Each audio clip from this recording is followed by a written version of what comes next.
Boa noite, boa noite.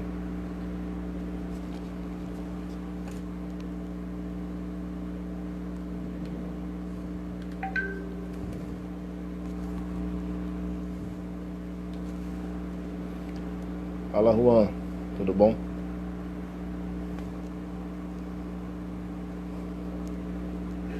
Fala, Juan. Tudo bom?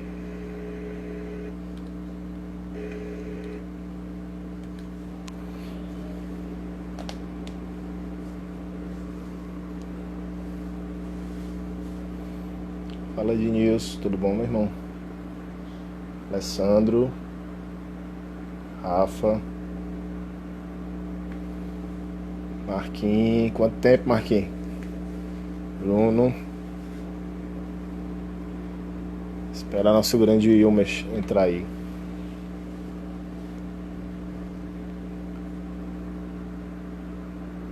Ana.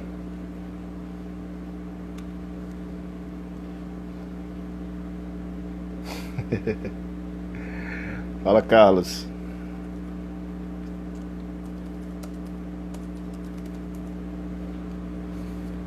Nosso grande convidado acabou de chegar.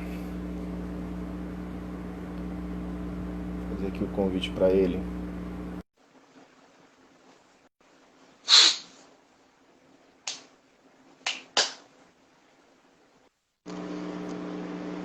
Grande mestre Wilmer. E aí, cara, tudo bem? Tudo bom? Tudo bem, graças a Deus. Vamos começar dentro de instantes aqui o nosso bate-papo. Tá ótimo, cara. Grande prazer Trocar aí essa ideia. poder bater um papo com vocês. É uma satisfação grande poder trocar, ter esse momento de grande conhecimento aqui com grandes técnicos. Nós já começamos a nossa jornada de palestras e lives aqui com o Guilherme, com o Ayrton. Segunda-feira foi seu assistente Evelto, foi muito bacana. E hoje aqui com você para a gente finalizar essa parte do feminino. E a próxima semana a gente começa do masculino. E está sendo muito enriquecedor aqui para a gente, né? Para todo mundo. E Não, fico super agradecido já de feliz. antemão.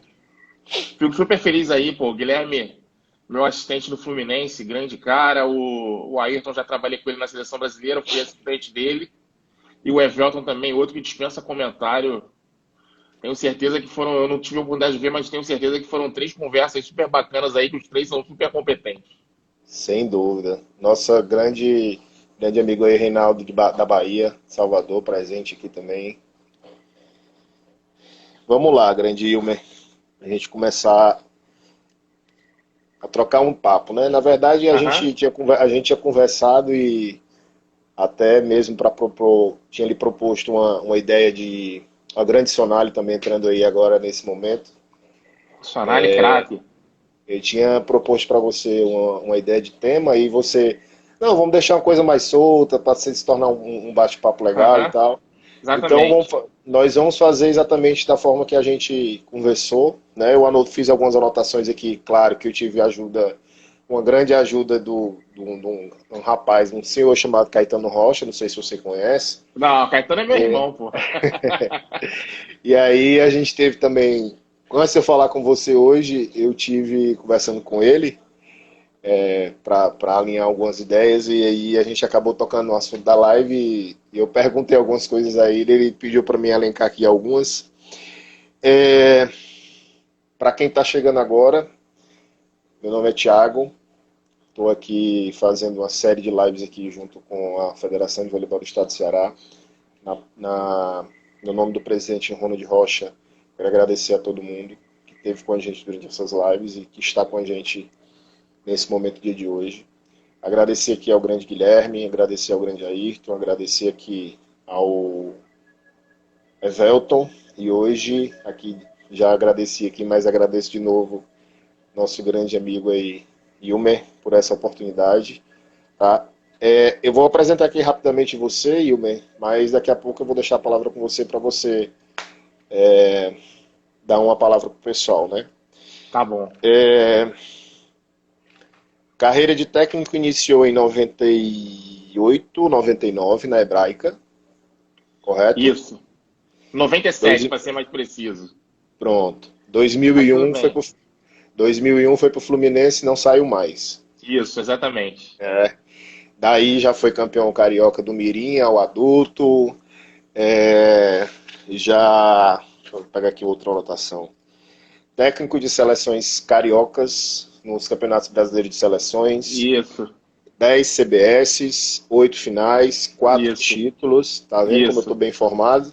Ah, bem informado. É, durante 12 anos foi o braço, um dos braços do Rexona, que hoje é o Sesc, Isso, né? isso, Do grande Bernardo. isso. E aí, queria que você se apresentasse um pouco mais aqui. E hoje, hoje na verdade, seu primeiro mundial, primeira medalha, Isso, já isso, pódio, terceiro lugar no mundial do ano passado no Egito. isso. E aí eu queria que você se apresentasse um pouco mais, definisse um pouco mais quem é o Wilmer, para o pessoal aqui do Norte e Nordeste, do Grande Brasil aí, para poder conhecer um pouco mais, tá? Olha, então vamos lá. Eu sou o Wilmer Dias, eu tenho 42 anos, sou técnico hoje do Fluminense na Superliga e sou técnico da Seleção Brasileira Sub-18. Como você já contou aí, minha história começou lá atrás na Hebraica. Fui técnico da Hebraica de 97 a 2000. E 2000 pintou a oportunidade de ir para o Fluminense através do professor Abel, que vocês conhecem ele, foi o técnico do vôlei de praia aí, um tempão de duplas importantes que foram Sim, sim. às Olimpíadas, Thalita e Maria Elisa, Thalita com a Renata, ele foi a 2 ou 3 Olimpíadas, agora não tenho certeza. Abel, que é o meu também assistente meu na seleção brasileira, grande cara, pintou o Brasil do Fluminense. E aí, cara, as coisas foram andando. Eu virei técnico do Mirim do Fluminense, fui subindo as categorias. É, A gente fez um trabalho muito bacana na base. Tive a oportunidade, através do presidente Soto, que é uma das pessoas que eu tenho mais gratidão no vôlei, de dirigir a seleção carioca durante uma década praticamente. Acho que consegui os resultados bastante positivos lá. E através disso, do trabalho do Fluminense, a gente conseguiu ir para a Superliga B, da Superliga B classificar para a Superliga A. E através, acho que dos brasileiros, das coisas que eu fiz bacanas, tanto no Fluminense como na seleção carioca, eu cheguei à seleção brasileira, onde eu fui assistente do Maurício Thomas durante 2 anos, assistente do Ayrton Cabral 1 ano, e aí veio o treinador no ano do Mundial. E graças a Deus a gente conseguiu uma seleção que tinha sido terceira no Sul-Americano, a gente conseguiu que ela fosse terceira do mundo.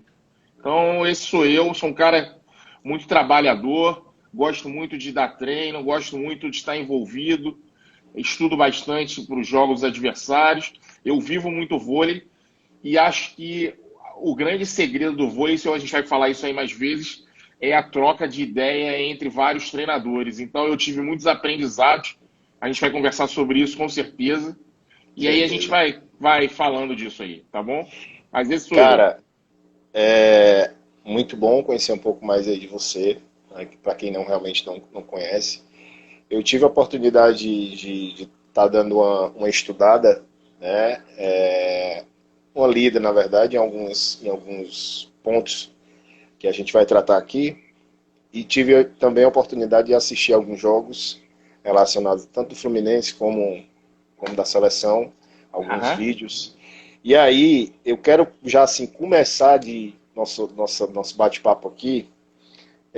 Foi uma visão minha que hoje eu troquei a ideia com o Caetano e ele realmente entendeu que a minha visão estava correta.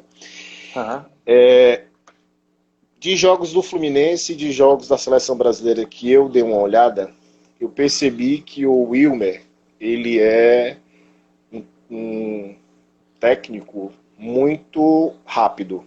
Rápido em ações, em tomadas de decisão, na verdade, né?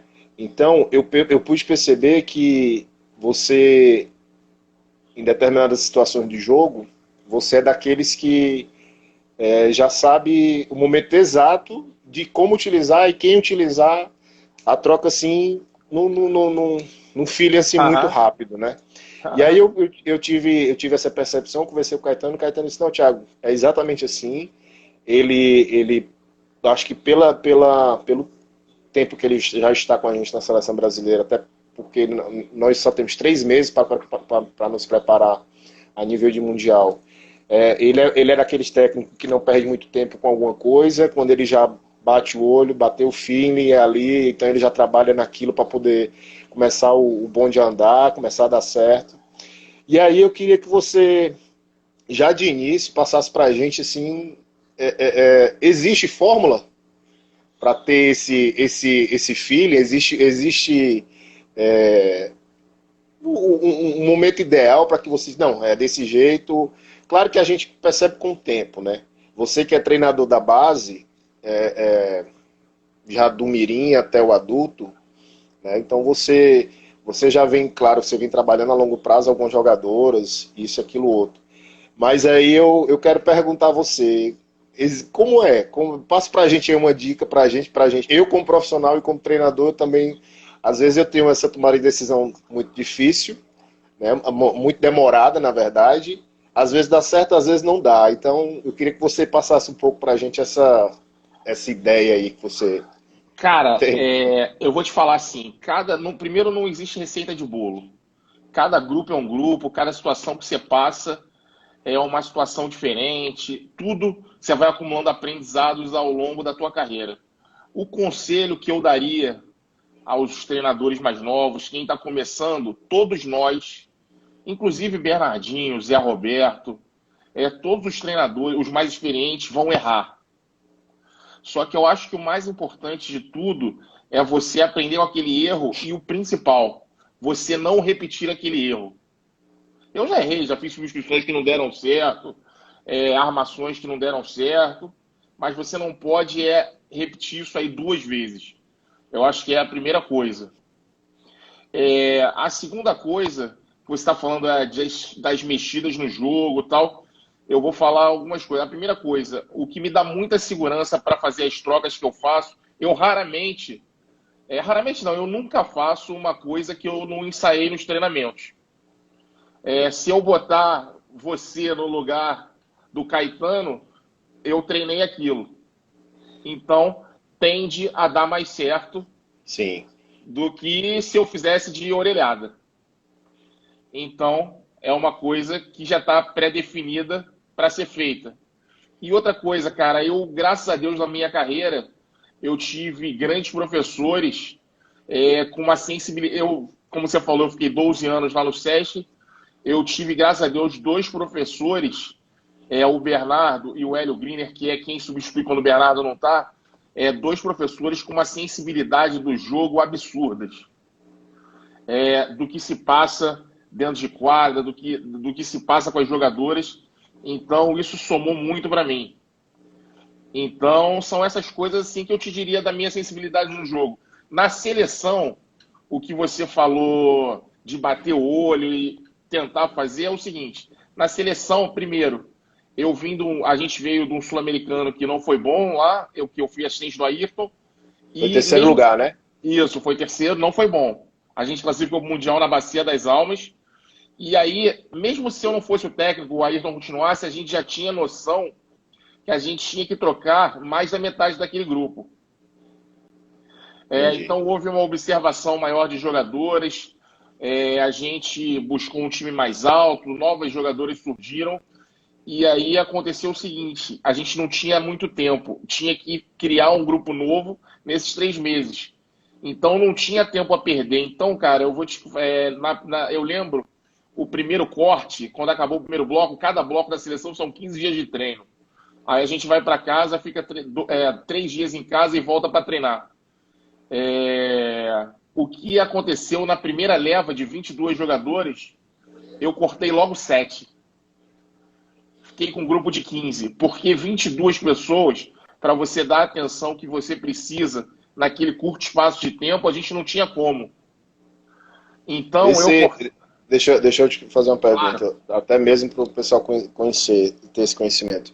Existem campeonatos aqui dentro do Brasil que é possível levar 14 jogadoras. O Isso. nível do Sul-Americano e nível do Mundial. Eu posso levar 14 ou só pode ser 12? Base 12, geralmente né? são 12. Tá. E aí precisava definir as 12 e tal. Então eu enxergava que com 15 pessoas era um nível ideal de eu trabalhar. As pessoas iam ter a atenção que precisavam, eu repetir como necessitava. E aí a gente conseguiu com 15. A gente levou 15 quase que até o final. Aí a gente, com esse grupinho de 15, a gente foi montando. Na verdade, tinham 3 na seleção sub-20. A gente tinha 15, que elas chegaram, ficaram 18. A gente cortou mais 3 e depois cortou as 3 últimas para poder ir embora lá para o Mundial. Foi o que a gente fez. Tá. E pegando já um gancho disso que você está dizendo, você falou que do primeiro para o segundo bloco você ficou com 15 jogadoras. Isso. E aí já deu para trabalhar. E nessa situação, você continuou com essas 15 mais 1 ou 2 blocos para fazer o corte somente no último bloco? Como é que... Não. Eu fiquei com 15 e aí tinham mais 3 na seleção sub-20. Elas se apresentaram, se eu não me engano, no 4º ou 5º bloco. Quando as 3 se apresentaram, eu tirei mais 3. E aí continuei com 15. E aí fui com 15 até o final, no último bloco eu cortei e treinei. Aliás, no penúltimo bloco. O último bloco eu treinei com as 12 do Mundial. Então aí no caso você ficou mais um mês com 15 dias ou um mês com as 12 finais. Isso. Eu fiquei 15 dias com as 12, eu fiquei um bloco com as 12, e aí a gente foi para a Europa, jogou uns amistosos contra a Itália e Egito antes do Mundial, e aí ficou um mês fora do Brasil. A gente ficou com a garotada em 12 já. Daqui a pouco a gente retorna ao aspecto seleção brasileira. Nós vamos trazer um pouco mais aqui para a nossa realidade. Você acha que hoje, claro que o voleibol ele é muito dinâmico, ele é muito, as coisas são muito rápidas quando acontece, mas você, de 10 anos atrás, o primeiro brasileiro que você disputou e primeira final do CBS que você participou, para o último, né? Para a última conquista, né? A sua última edição que você participou, do primeiro para o último. Como você vê a evolução do voleibol durante esse período? Cara, a nível de estados, né? A nível de campeonato brasileiro mesmo. Como é que você vê isso? eu vejo assim.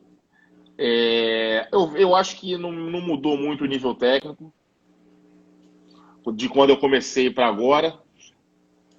Acho que no meio teve uma geração muito boa, que foi a geração da Drusila, da Lorene. Uma geração até que, quando juntou, foi vice-campeão do mundo com Maurício Thomas, sub-20. A geração de meninas que estão até aí hoje jogando Superliga. Drusila, Lorene, Liara, levantadora, Laís, líbero. Essa geração foi muito boa, assim, no nível do brasileiro. Mas, assim, acho que as gerações foram no mesmo nível, tirando essa, desde quando eu comecei. Acho que os mesmos continuaram dominando os campeonatos brasileiros. Rio, São Paulo, Minas Gerais, Paraná, Santa Catarina. Acho que não mudou muito não, cara.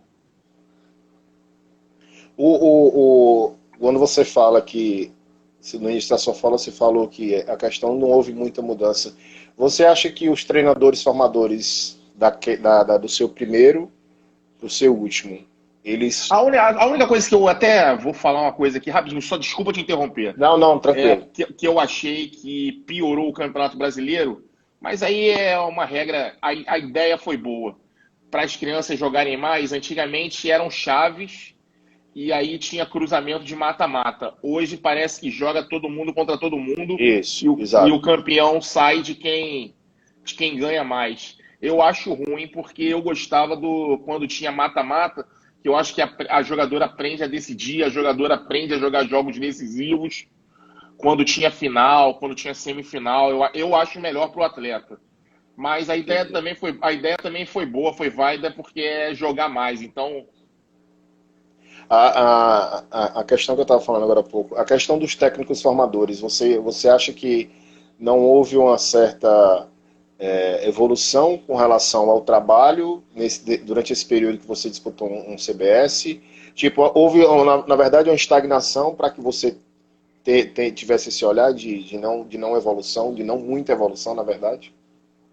cara, deixa eu te falar. Eu penso o seguinte dos técnicos formadores. Eu acho que hoje, se tem menos clubes, então se tem menos técnicos, consequentemente vai ter menos atletas.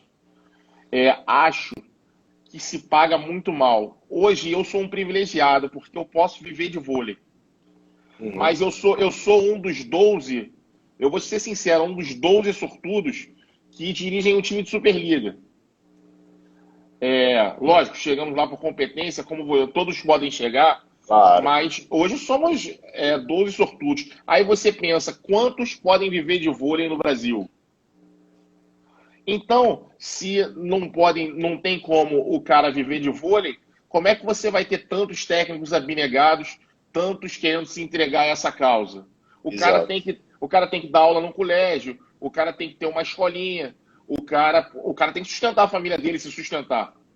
Então, cada vez tem menos técnicos abnegados. Ou, cara, a gente cria uma equação dos técnicos receberem melhor, de terem mais clubes, mais patrocínios, ou então o Brasil mudaria para um jeito como é os Estados Unidos de universidades, alguma coisa assim, coisa que não vai acontecer que o Brasil é uma realidade de clubes. Ou se tem mais clubes e pagando melhor os treinadores, ou cada vez vai ter menos clubes formadores e menos técnicos abnegados. Aí quem vão ser os técnicos de voleibol, com todo respeito? Vão ser ex-atletas, meninos que acabaram de parar de jogar ali no juvenil, ou caras assim, recém-saídos da faculdade ali, que estão precisando de um estágio, vão acabar, na verdade, estando ali pelo emprego, não para fazer um trabalho. E aí o negócio não anda. Você foi, pelo que eu li, né? Você é um dos responsáveis, na verdade, de formar alguns atletas de nome no Brasil, né? Uhum. Saíram da base e hoje já estão se destacando, como Letícia, como Drusila. O quantitativo de meninas que quando você inicia um trabalho na base, que você visualiza trabalho a longo prazo, ele vai diminuindo ou vocês, não, eu posso começar com esse grupo aqui e vou trabalhando. Eu sei que vai de cada jogadora se vai querer seguir uma carreira, se não vai. Como você citou agora há pouco, tem a questão dos convites, às vezes, de uma universidade americana, vai para cuidar dos estudos e bota em segundo plano a questão da carreira de atleta. Mas como você vê essa questão desse quantitativo de meninas aparecendo? Né? Hoje eu falei conversando com o Evelto na segunda-feira, o Nordeste ele deu ele tinha um, uma forma de levar os atletas até a seleção, a possível seleção brasileira, né? Uhum. E a gente ficou meio que um período longo sem produzir alguns atletas realmente que tivessem boas condições de chegar até uma seleção brasileira de base. E Uhum. agora a gente está voltando isso, a gente está voltando a ter novas perspectivas com relação a muito trabalho na base que está se formando. Eu acho que você conhece o nosso grande técnico Rafael aqui de Fortaleza, do estado do Ceará, da seleção cearense, Ah, eu que fiquei muito feliz que antes da pandemia a gente até convocou duas meninas do Nordeste agora entre as a, 22 que a, a, vão estar na Bia, seleção. a Bia e a Larissa. Isso. Exatamente, isso é exatamente isso. E a gente percebe que o trabalho da base com esses profissionais, eles estão tendo um olhar diferente, né? Com relação a diminuir esse espaço de tempo de produzir novas jogadoras para se poder ter uma chance de ser convocada. Pode ser que não esteja entre o grupo que vai viajar para o Mundial ou para não sei. Mas ela pelo menos ser convocada e passar por aquele processo todo. Como é que você vê essa diminuição, na verdade essa volta, né, do Norte e Nordeste a produzir novas jogadoras, já que a base, quando eu conversei com o Evelto, ele tem um centro de excelência muito bom em Santa Catarina, né, lá em Guaraciaba, produzindo jogadoras aí também excepcionais. E a gente sabe que a questão das jogadoras ela fica muito ali na base do eixo sul-sudeste, e agora a gente está realmente voltando a despontar. Como é que você vê isso? Você vê que no Norte e Nordeste é um pouco difícil esse acesso ou não? Não, eu vejo assim, eu vou te falar, eu vejo com muita felicidade, porque quando eu entrei na seleção, eu falei com o Caetano sobre isso. Eu falei, Caetano, a gente precisa sair aqui do Sudeste, precisa ter, não é possível, lá no Nordeste formou tanta gente, Jaqueline é do Nordeste, as duas levantadoras, a Juma e a Nayane são do Norte. Isso. Pô, vou falar aqui vários jogadores, Shelda, do Nordeste, pô, não dá para enumerar aqui. Agora sim, rápido eu posso não lembrar, mas já falei quatro aqui para você. Então, pô, não pode faltar isso na seleção. Eu falei, Caetano, a gente precisa também ter gente lá do Nordeste aqui com a gente. Tem menina alta lá que eu sei que tem, o pessoal lá trabalha bem. Por que não tem? Aí, cara, acabou que a gente, na verdade, de repente faltou um pouco de olhar para o Nordeste, um pouco mais. Dani Lins, acabou de falar aqui, ó. Quanta menina. Dani Lins, pô, levantadora campeã olímpica. Então, muita gente boa no Nordeste. Então, por que a gente não olhar com carinho também para o Nordeste? Eu acredito que a distância atrapalha um pouco, mas cabe a nós da seleção brasileira ter lá alguém olhando as indicações. Por que não? E a gente, pô, com muita felicidade esse ano aí, a gente conseguiu convocar duas meninas aí que a gente espera que nos Você, ajudem aí pra você, caramba. você acha que essa descentralização, ela eu digo não só a nível de jogadores, mas a nível de até mesmo levar o conhecimento até os profissionais, né? Com certeza. Essa descentralização trazer, até o próprio Caetano falou na live que a gente fez com ele, que se teria uma ideia de trazer a comissão técnica, ou trazer um bloco desse que você falou agora há pouco, né, de trazer um bloco desse para cá para o Nordeste durante alguns dias e os técnicos da região poder ter um acesso a um treinador, poder ter um acesso a um preparador físico, de como é o dia a dia. Você acha que essa descentralização ela facilita até mesmo a fazer um trabalho de base melhor, a desenvolver um trabalho de base melhor? Deixa eu te falar uma coisa. Há 3 anos atrás, ou 4 anos, eu acho, um dos blocos da seleção sub-18, que eu era assistente de Maurício Thomas, foi em Brusque. A gente ficou 15 dias em Brusque, um frio, rapaz. E aí, o que aconteceu? Todos os treinadores, todo mundo ia lá, ajudava, fazia um braço no treino. E é assim que vai aprendendo. Trocava ideia com a gente. Foi uma experiência super bacana. Imagina aí no Nordeste, pô, um lugar, pô, super agradável, super bacana. A gente, por exemplo, em Fortaleza, que é a ideia do Caetano, pô, seria maravilhoso e acho que, pô, as portas estariam abertas para todos os treinadores, todos os profissionais que quisessem lá estar acompanhando a gente, ajudar. Não teria problema nenhum. Seria de grande Bom, validade, de grande valia e troca de ideias aí entre os treinadores. Porque qual a diferença? A única diferença que eu já falei isso para você hoje na mensagem. A única diferença é que a gente teve mais oportunidade, que a gente está um pouco mais experiente. Nada impede de amanhã o técnico da seleção ser você, ser outro. Não tem problema, não tem diferença aí entre a gente. agora vamos pegar outro gancho aqui para a seleção brasileira. Fazia alguns anos que a China era soberana com relação à base, né?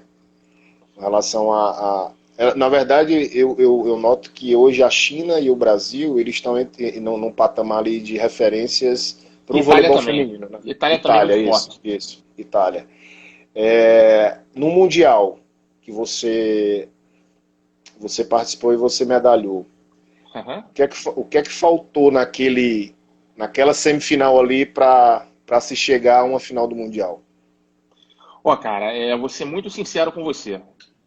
É, as quartas de final, eu vou falar, o último jogo, a gente, na verdade, começou o Mundial. Vou te contar um pouquinho a história do Mundial, que aí a gente vai chegar na Ah, tua pergunta. beleza. A gente Tranquilo. começou, a gente, na verdade, assumiu a seleção, montou um grupo novo, teve aqueles 3 meses de treino, mas, na verdade, a gente jogou muitos amistosos com a equipe do Fluminense Juvenil, que é uma equipe muito forte, contra o Flamengo Juvenil, que era um time um pouco mais fraco que o Fluminense, e jogou contra a equipe que o Chicão era o técnico, eu acho que era São José dos Campos, que foi lá jogar com a gente em Saquarema.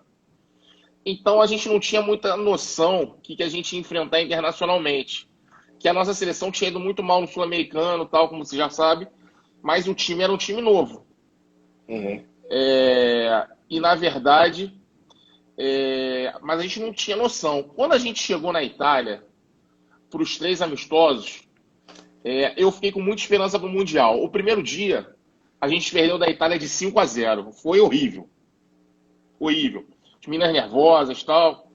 Mas no segundo dia, com mais calma, a gente perdeu de 3-2, 15-13 o tie-break. E o terceiro dia, a gente ganhou da Itália de 3-2, 15-13. Aí eu falei, cara, se a gente está brigando com a Itália, que é uma das favoritas do Mundial, jogando de igual para igual, tirando o primeiro dia, opa, a gente tem chance, mas beleza. Aí jogamos contra o Egito lá, jogamos mais ou menos também deu um alerta, mas a gente começou o Mundial bem contra Porto Rico, 3-0. O segundo dia é o jogo mais fraco contra Camarões, o terceiro contra a China, tomamos um pau de 3-0. Eu acho que ali ligou o alerta. O quarto dia contra o Egito. Se a gente perde do Egito, a gente caía nas oitavas de final com a Rússia. A gente ganhou do Egito e enfrentou Canadá nas oitavas. Ganhamos bem do Canadá. E aí as quartas de final contra a Rússia. A Rússia, teoricamente, era mais forte que a Itália. A Itália, porque a Rússia foi campeã europeia, a Itália foi vice. Então, era um jogo muito difícil. Mas como a gente tinha jogado com a Itália e jogado de igual para igual, eu tinha esperança e tal. A gente começou perdendo o jogo de 2-0 sem ver a bola. E aí, umas mudanças e tal, as coisas começaram a dar certo, o jogo encaixou. Como você sabe, a gente ganhou de 3-2. Jogo histórico até, assim, por aquilo ali. Cara, e aí contra os Estados Unidos, que era o melhor time do campeonato, tanto que foi o campeão, tinha uma levantadora que, pra mim, ela era fora da curva ali do campeonato. Pra mim, essa menina vai estar jogando aí daqui a uns 2, 3 anos no adulto, com certeza, menino espetacular. O time dos Estados Unidos era fora da curva, então, e a gente sem perna para jogar a semifinal pelo que aconteceu contra a Rússia. A semifinal foi no dia seguinte. A gente completamente sem perna, foi o que faltou. E sem demagogia nenhuma, o time dos Estados Unidos era muito melhor que o nosso. Tanto que ganhou a final da Itália também, assim, 3-1, mas com facilidade. E o mais legal foi que no terceiro lugar a gente conseguiu reverter uma situação contra a China, que a gente tinha perdido de 3-0 na chave da China, sem ver a bola. A gente ganhou de 3-1, assim, mas um 3-1 convincente. E aí saiu com a medalha. Então, um time que foi terceiro no Sul-Americano, terminar terceiro do mundo, eu acho que andou várias casas para frente. No aspecto sul-americano que você citou agora há pouco, essa faltou um pouco essa rodagem das meninas para se poder chegar ao título? Ou Cara, você eu acha acho que que o tempo de preparação foi muito curto para se chegar a um resultado não, positivo? foram os mesmos 3 meses, mas eu vejo assim, aconteceu, assim, se eu pudesse fazer uma meia-culpa, tanto o Ayrton, que era o técnico, quanto eu, que era assistente, a gente estava muito envolvido com Superliga. Talvez a gente não tenha observado as melhores jogadoras. Eu acho também que nós não trabalhamos do jeito, de repente, que a gente tinha que trabalhar. Poderíamos ter feito melhor. E lá as coisas não deram certo também. Campeão sul-americano foi. Argentina. Peru em segundo.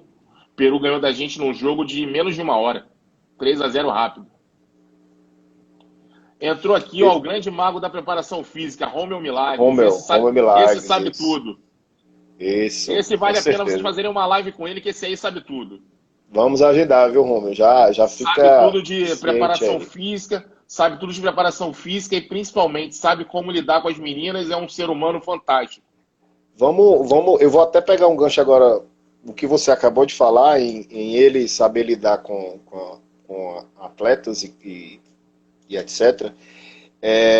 O Caetano me passou um dado muito interessante seu, Aham, que você é um cara que se dá bem com todo mundo, tanto com a comissão e o seu relacionamento técnico com o atleta também é bem facilitado, porque aí facilita tudo, né? Com relação aham, a convívio, com relação a até mesmo a forma de tratar, tudo, né? aham. Como é que você, É, dentro da sua forma de trabalhar, como é que você vê isso? Existe uma forma diferenciada do juvenil, do sub-18, né? Não sei se pode ser chamado de juvenil, mas do aham. sub-18, para o adulto, para o seu time do Fluminense, existe uma forma diferenciada de tratamento? Ou você acha que a mesma forma do adulto também pode ser adotada no sub-18 de, do mesmo, de forma igual, né? Na verdade. Cara, eu acho que qualquer relação entre técnico e atleta, técnico e a sua comissão técnica, a primeira coisa que tem que nortear tudo isso é o respeito. Então, você quer ser bem tratado pelos jogadores, então você tem que tratar os jogadores. O Bernardinho, por exemplo, é um negócio que eu aprendi muito. Ele, na beira da quadra, ele se transforma, fica nervoso.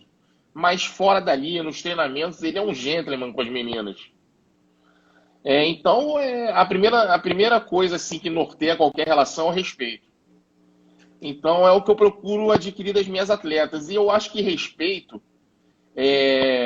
você não ganha com berro, com esporro.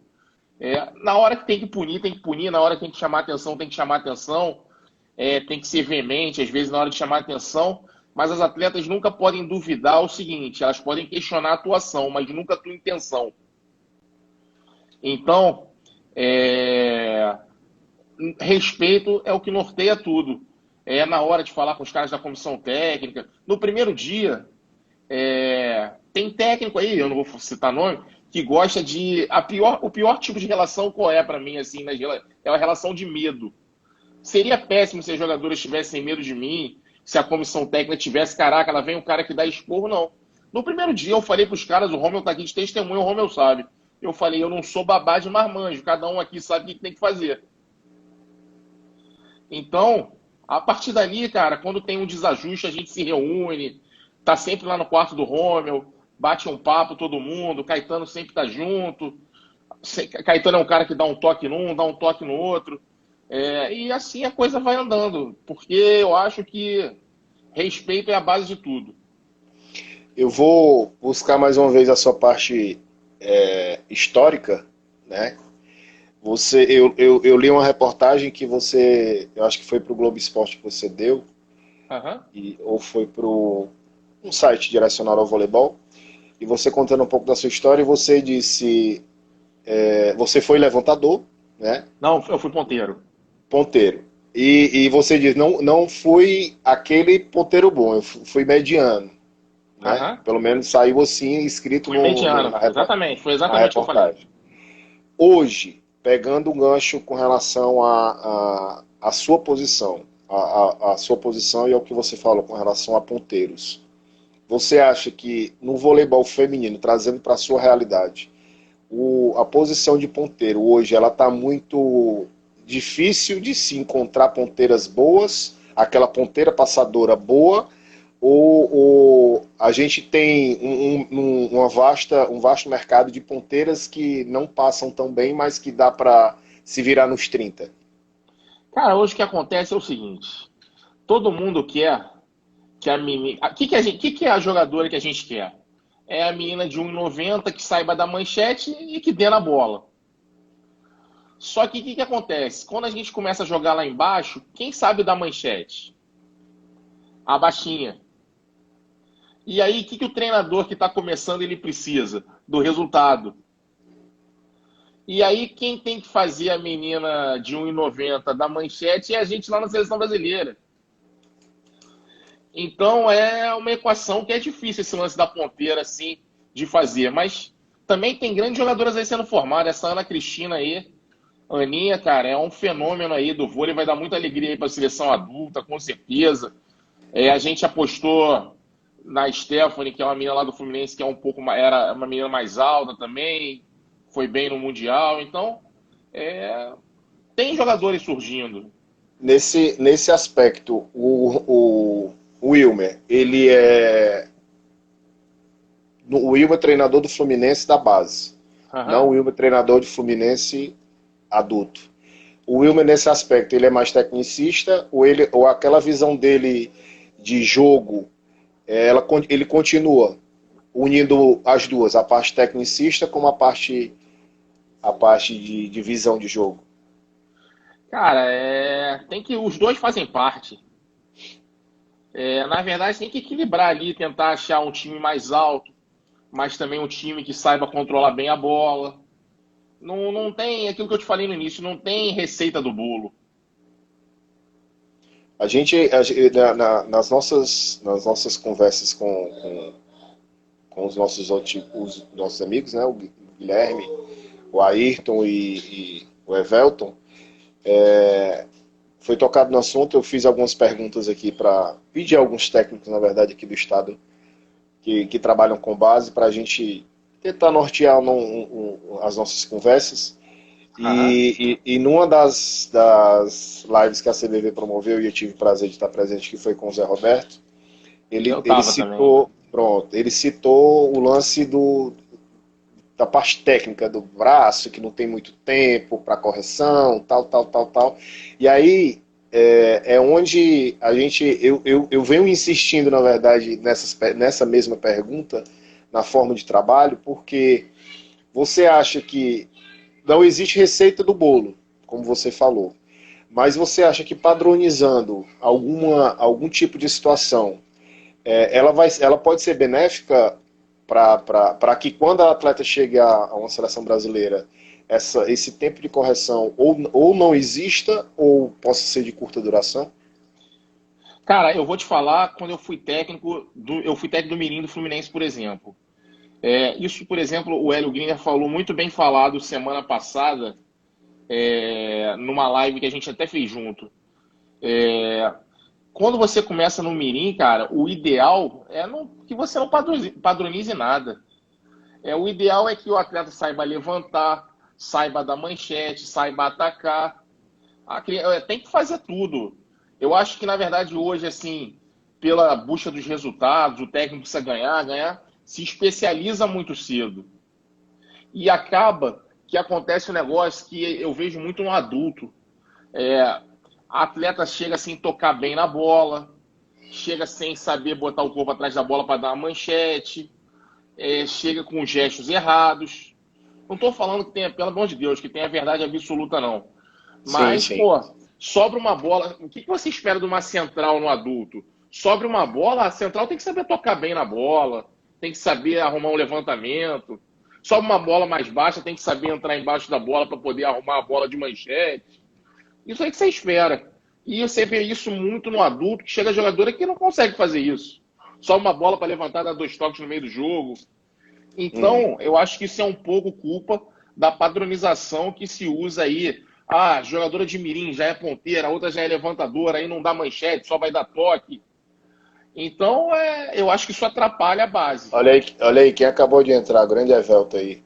Esse aí é um irmão, grande técnico, meu fiel escudeiro lá na seleção.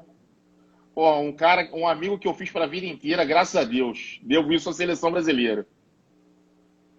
Ó, a gente tem uma pergunta. Cara muito competente, muito observador. Campeão, E Evelton. e foi a sua foi uma das mais esperadas, né? E a dele também foi uma das mais assistidas também.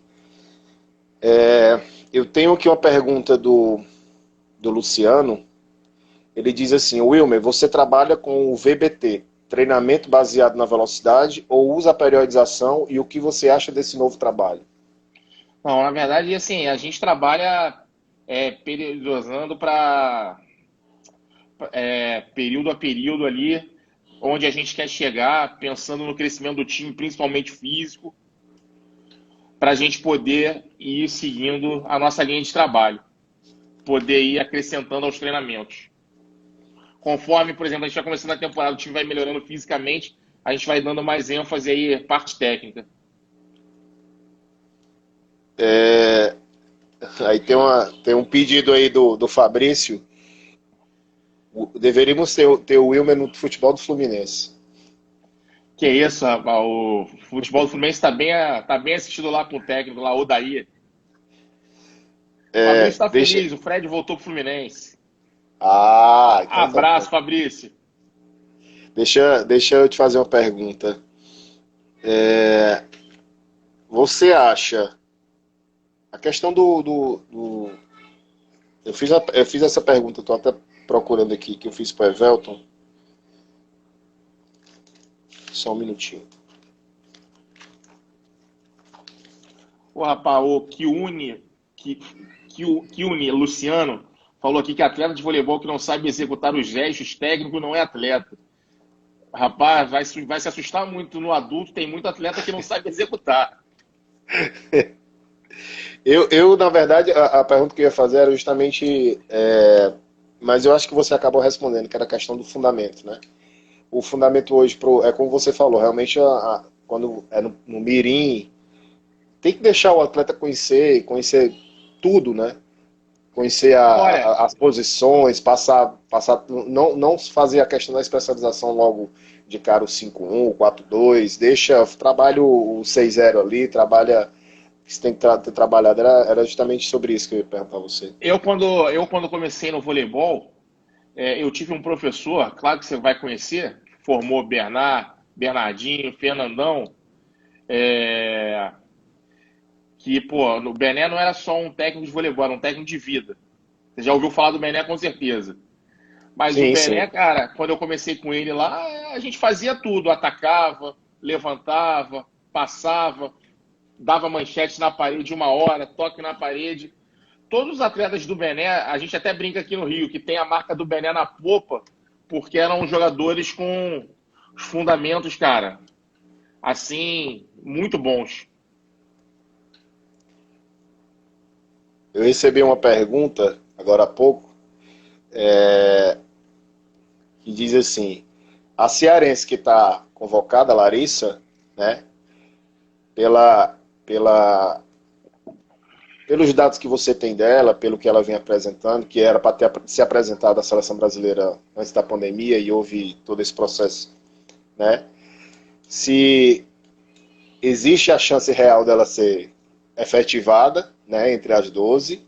Não sei se por conta da questão do biotipo, questão de, de idade, ou o fato dela ser um ano abaixo, né, também implica isso. Como é que você... Cara, não tem essa de 1 ano abaixo. Tá na chuva lá é pra se molhar. Tem 22 meninas. é, Quem atingir o nível técnico e, lógico, tiver o comportamento adequado, a disciplina de fazer parte para poder fazer parte da seleção brasileira, tiver o espírito de grupo, tudo que a gente considera vital para estar ali, é, são elas que vão se escalar. A gente, na verdade, vai definir, mas elas vão se escalar. Quem Você, for melhor você, taticamente. você é o tipo daquele técnico aliás, desculpa, essa eu vou fazer posteriormente. Pegando um gancho já com essa questão da pandemia que eu acabei de citar, O que é que vocês, junto com a comissão, estão adotando junto com as meninas para poder se reinventar com relação a esse processo de 3 meses? Aí já vamos entrar para o quarto de isolamento, né? Olha, na verdade, semana passada, por ideia do Caetano e minha, a gente fez uma reunião para apresentar para a gente, a comissão técnica e os jogadores se conhecerem, a gente se apresentar, bater um papo. A nossa chefe da CBV, a Júlia, também participou, a comissão técnica inteira. Foi uma reunião assim de apresentação do grupo. O Rômel, que é o nosso preparador físico, passou alguns exercícios para elas estarem fazendo. Cada uma está seguindo aí também a rotina que o seu clube passou. E, na verdade, assim, a gente hoje tem muito pouco para oferecer a elas também, porque a gente também não sabe quando vai ser o Sul-Americano, com essa pandemia, tudo ficou meio indefinido. Eu, por exemplo, eu comando o Fluminense na Superliga, a gente ainda não começou a contratar nem renovar ninguém, porque por conta disso. Só se você acompanhar aí as movimentações da Superliga, só quem está contratando, na verdade, são os clubes que já têm o orçamento maior, o orçamento definido. Então, está tudo muito indefinido ainda quanto a essa nossa volta. Eu li essa semana, por exemplo, que acho que Curitiba deu uma abertura maior.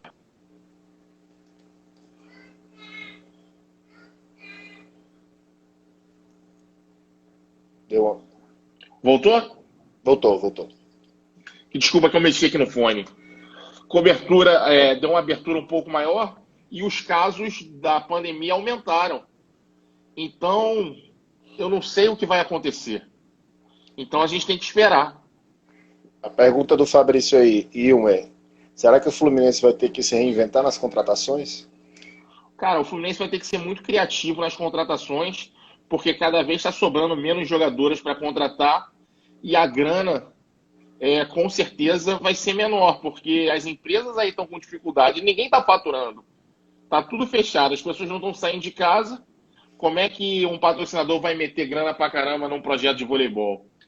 Então, as pessoas aí estão perdendo emprego e tal. Não, eu não sei o que vai acontecer depois da pandemia.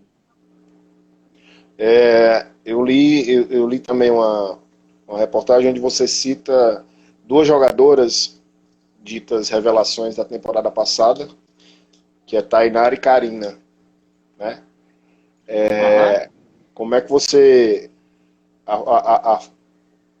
avalia a questão dessa temporada delas duas, relacionadas também a um possível trabalho de base executado, né? Como é que você vê esse desenvolvimento? Não, são duas meninas que tiveram lá em Saquarema. A Karina é mais velha que a Tainara há 2 anos, eu acho. 90, isso mesmo, 2 anos. Duas meninas que cresceram absurdamente. A Tainara lá no time de Zé Roberto, o trabalho que ele fez lá com ela, espetacular, como sempre o trabalho dele, por sinal. Tanto que foi campeão paulista aí com o time de garotada. A Tainara cresceu demais, fez uma boa Superliga, agora sim, tá indo para Osasco, acho que vai ter que provar lá também, e acho que a responsabilidade em relação ao Barueri, porque tem um investimento maior, acho que vai ser um pouco maior. Essa Karina agora, ela tá indo pro time de Zé Roberto, jogou muito bem no Pinheiros ano passado, com certeza aí lá vai ser lapidada na mão do Zé Roberto, do Vagão, dos caras que trabalham muito bem, com certeza vai crescer. E acho que são duas meninas aí pro futuro do Brasil. Tem que investir nisso mesmo. Eu vou agora voltar continuar, na verdade, com o Wilma, treinador do Fluminense. Campeão do mirim ao adulto, né? Na sua história Aham. dentro do Fluminense. Existe alguma fórmula? Trabalho só. Só o trabalho. Trabalho. Trabalhar incansavelmente, ficar horas lá na quadra, que é o que eu gosto. Amo dar treino, então é a fórmula. Dito isso, a gente pode considerar que você é um abnegado. Sou, com certeza. Eu vou citar dois nomes aqui, você já citou, e aí eu queria que você falasse um pouco desses nomes. Tem muitos outros nomes que eu poderia citar, mas você trabalhou diretamente com alguns desses nomes, até o próprio Rommel também agora há pouco você citou. Mas eu queria que você falasse um pouco do Maurício Thomas e eu queria que você falasse um pouco do Ayrton. Tá? Olha, quando eu trabalhei com o Maurício Thomas, foi a realização assim de um sonho não que foi chegar à seleção brasileira. É, Olha era o seu uma dinâmica. levantador, seu levantador aí na live. Essa aí mora no meu coração. Se Deus quiser, vai ser levantadora do Fluminense mais essa temporada. Isso aí, jogador espetacular. Geniosa, mas espetacular. Maurício Thomas, você estava falando. Maurício Thomas, assim, eu vou ser sincero aqui foi o sonho de uma realização estar na seleção brasileira. Era uma metodologia de trabalho mais parecida com a minha que do Ayrton. Mas o Ayrton, quando eu troquei de comissão técnica, assim, para mim ele me recepcionou muito bem e eu tive mais espaço para demonstrar meu trabalho. Não tem mágoa nenhuma com o Maurício, adoro o Maurício, tá? Pelo amor de Deus.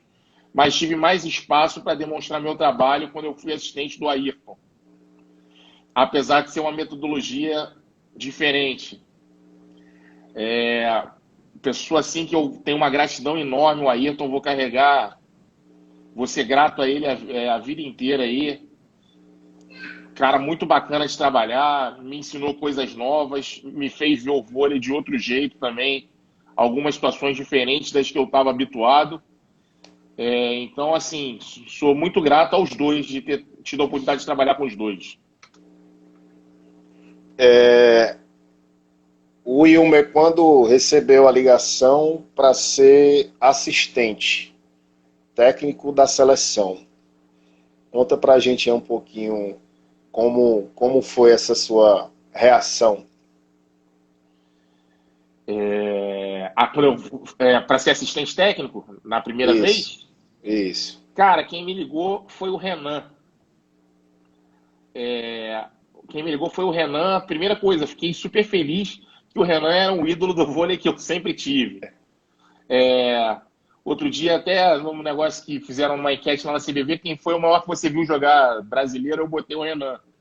Renan, para mim, é o maior jogador, apesar de não ter sido medalha de ouro, é o maior jogador da história, para mim, do voleibol brasileiro. Recebi a ligação de um ídolo, me convidando para realizar meu sonho, que era trabalhar na seleção brasileira. Pô, foi assim, quando desliguei o telefone, cara, eu chorei, porque estava realizando um sonho. A ficha demora a cair, né? A ficha demorou a cair. E eu também vou te falar aqui, aproveitar, e aconteceu de novo quando me chamaram na CBV para reunião com o Radamés para eu ser o técnico. Foi outra realização de outro sonho e, pô, foi também, não sei nem explicar também a emoção. Defender o seu país, cara, é uma honra muito grande. Todo mundo que tem oportunidade assim deve fazer da melhor maneira possível, que é uma honra, é um dever você dar o seu melhor. Sem dúvida. Eu tenho mais umas 2 ou 3 perguntas para fazer a ti. Eu acho que a gente está chegando no final da primeira hora, tá? Mas aí a gente retorna, beleza? Não, tá ótimo. Mas tá aí ótimo. eu vou deixar aqui já a pergunta. Que tipo de... No caso, seria até relacionado ao próprio Rommel aí, mas aí Aham.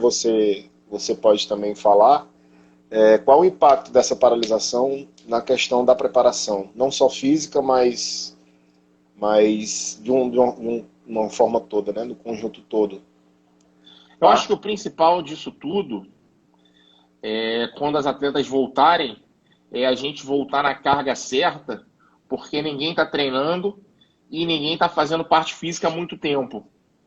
Então tem que voltar devagar, aos poucos, cadenciando, para as atletas voltarem ao nível que elas estavam. Cinco Porque segundos. quando... Falta 5 segundos aqui. Vou Tá bom. encerrar e eu